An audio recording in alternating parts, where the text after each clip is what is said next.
Lorsque vous démarrez votre voiture à froid, il est important d'adopter de bonnes habitudes pour préserver la mécanique et assurer une longévité optimale du moteur. Beaucoup de conducteurs pensent qu'il faut laisser le moteur tourner longtemps avant de rouler, mais ce n'est pas forcément la meilleure approche. Dans cette vidéo, nous allons voir ensemble les bonnes pratiques pour un démarrage à froid efficace, ainsi que la meilleure façon de conduire en attendant que l'huile atteigne sa température idéale. En respectant ces conseils, vous réduirez l'usure prématurée du moteur et optimisez ses performances sur le long terme. Comment bien démarrer et rouler avec un moteur froid? Lorsque vous démarrez votre voiture à froid, le moteur et ses composants ne sont pas encore à leur température de fonctionnement optimale. L'huile moteur, en particulier, est plus visqueuse à froid et ne lubrifie pas aussi efficacement qu'à chaud. Une mauvaise gestion de cette phase de chauffe peut entraîner une usure prématurée des pièces internes du moteur.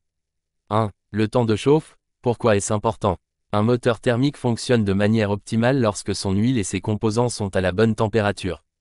En général, l'huile moteur met 5 à 15 minutes à atteindre sa température idéale, soit environ 90 à 100 degrés Celsius. Le liquide de refroidissement, lui, chauffe plus rapidement et atteint environ 80 à 90 degrés Celsius en quelques minutes seulement.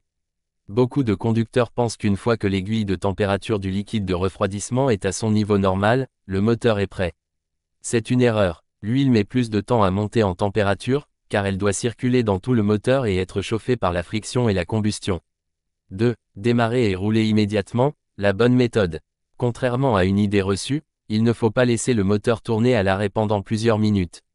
Cela ne chauffe pas efficacement l'huile et favorise les dépôts de carburant imbrûlés sur les parois des cylindres. La meilleure approche est de 1. Démarrer le moteur et attendre 5 à 10 secondes que l'huile circule bien. 2. Rouler doucement dès le début, en évitant les fortes accélérations. 3. Respecter le régime moteur en phase de chauffe.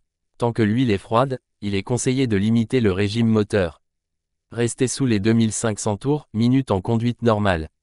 Pour un moteur turbo, évitez les pleines charges et ne pas dépasser 3000 tours, minutes avant que l'huile soit chaude. Un moteur froid supporte mal les hauts régimes, car l'huile n'a pas encore atteint la fluidité nécessaire pour bien lubrifier les pièces en mouvement. 4. Conduite en montée ou en charge pendant la chauffe. Si vous devez emprunter une côte ou tracter une charge alors que votre moteur est encore froid, soyez encore plus vigilant. Montez en régime progressivement, sans forcer. Évitez de solliciter fortement le turbo ou d'appuyer brutalement sur l'accélérateur. Privilégiez un régime stable entre 2000 et 2500 tours, minutes pour éviter une trop grande sollicitation du moteur.